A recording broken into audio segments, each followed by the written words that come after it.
Let's get back to that video right now. Again, EUCOM releasing this video early this morning showing that U.S. drone that was forced down this week over the Black Sea after interacting with two Russian fighter jets. Before we get into this, let's welcome in our panel of experts. Commentary editor for the Washington Times, Kelly Sadler, is here, and co-host of the Tim Jones and Chris Arps show, Christopher Arps, back with us this morning. Great to have you both on.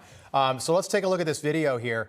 You can see, by the way, what jumps out to me, and Kelly, first of all, I applaud EUCOM for releasing this. One of my big questions, will we ever see the video? Because I wasn't sure I bought the narrative. But there's the fuel being dumped from this Russian jet, basically to blind the seeing eyes on this drone. You can see that's the propeller from the U.S. drone. These drones cost right around $32 million, coincidentally not that much less than those fighter jets cost. These jets made several passes over the drone, and then ultimately the drone had to be brought down by the United States into the Black Sea there. Kelly, what's interesting now is Russia claims that this drone was heading toward Russia with its location transponder, basically its GPS transponder, turned off. Do you buy that narrative? But by the way, if you don't, if that is true, was Russia, they were over international waters, but were they right? Ukraine's a war zone. This is 70 miles south of Crimea. Was Russia maybe justified in doing this? Well, Rob, I don't believe anything Russia says, period, end of story. And I'm glad that the U.S. released the footage that confirms our side of things, that this was an intentional act by Vladimir Putin to intimidate the U.S. And I'm disappointed in our response, because there hasn't been a response other than to call out the Russians for being unprofessional. I mean, how weak is that? I'm glad we released the tape, but the Pentagon hasn't said anything about this drone strike. The White House has been silent on it. So I think there was a call between the Pentagon and the Russians yesterday, and we never got a readout of what transpired in that call. Instead, it was just like the Russians will tell you. Well, no, I want the U.S. officials to tell me what is going on. Yeah, good point. Yeah, Kelly, great point. As far as I think it's the continuing narrative of the White House to remain silent on lots of issues. Chris, here's Secretary for Defense Lloyd Austin. As I've said repeatedly, it's important that great powers be models of transparency and communication. And the United States will continue to fly and to operate wherever international law allows. And it is incumbent upon Russia to operate its military aircraft in a safe and professional manner.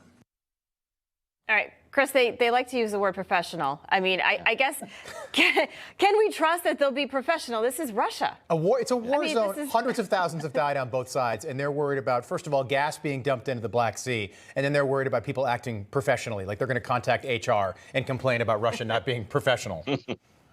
Look, that's great diplomatic speak from the Secretary of Defense, but I think this just shows another example that hostile powers to the United States don't fear the United States.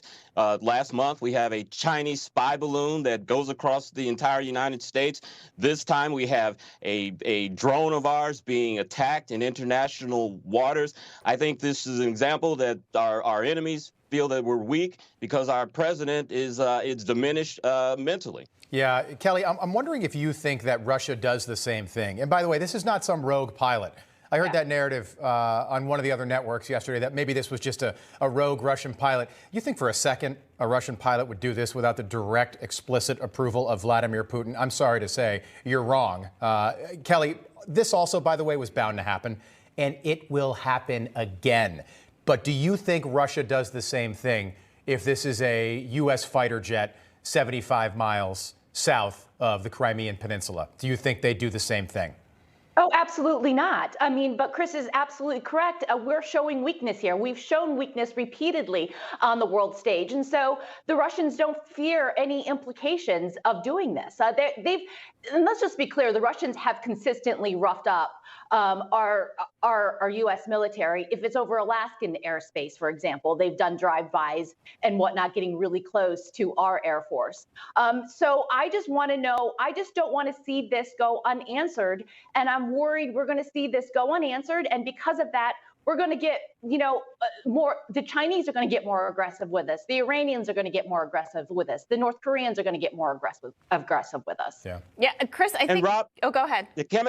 And also, I think that the Russians know that public support for the war is waning, and maybe this interaction with a American drone may make Americans feel that we don't want to have a direct confrontation with Russia. Maybe we need to get out of Ukraine. That may be part of their action as well. Chris, that's a really good point, because support for the war is waning. It's waning here in the West. It's waning in the United States. It's waning here. A year ago, everybody wore the lapel pins. We saw yard signs and Ukrainian flags. Look, our hearts break for the people of Ukraine. We absolutely support the Ukrainian cause, but for how long? I think that's a question a lot of people are asking. The other side of this is politics. Kelly, Ron DeSantis, by all accounts, is planning on running for president in 2024. Politico was some reporting about the criticism that he faced yesterday, not just from Democrats, but from Republicans about his take over Ukraine. To Tucker Carlson, Ron DeSantis' decision to weigh in on Ukraine created a tsunami of responses from Republicans and Democrats critical of the likely presidential candidate's decision to call Russia's invasion a territorial dispute and not among vital national interests. Kelly, you've been following politics, writing about politics for a long time. Is this real, or is this just a candidate playing to his base, trying to get elected president? Do you buy this take from Ron DeSantis?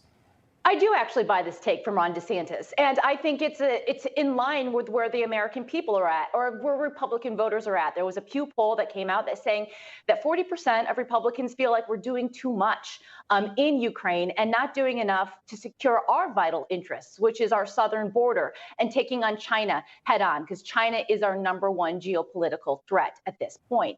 And Ron DeSantis pointed that out. He's also, though, echoing what Donald Trump has said, and Donald Trump was first out of the gate with this take and with this position, and it's echoed by Tucker Carlson on his show. So this could be a political move by Ron DeSantis, but I also think that he's feeling the base of what the Republican voters want and need to hear. And we haven't had a clear strategy articulated by Joe Biden on what our strategic interests in Ukraine actually are and what an end goal is in resolving this conflict between Russia and Ukraine. Well articulated, Kelly. 15 seconds, quick follow. How vulnerable is DeSantis on foreign policy? Because I think when he starts talking about Ukraine, he doesn't look as experienced as, say, Nikki Haley, certainly Donald Trump, and even Mike Pompeo if he gets into the race. Yeah, no, this is where his weak spot is, because he's a governor. He hasn't dealt with international relations and has no experience on that end of things. Yeah, but also, I know we got to go, but Donald Trump pretty much saying the same thing. And Trump came out and said, well, DeSantis is pretty much copying me. He's saying what I said. Yeah. So it seems that they're obviously on the same page when it comes to foreign policy in that area. All right, a lot more to get into when it comes to Donald Trump and Nikki Haley. So many headlines yesterday, including from the Washington Times, by the way, Kelly Sadler. Chris Kelly will pick this back up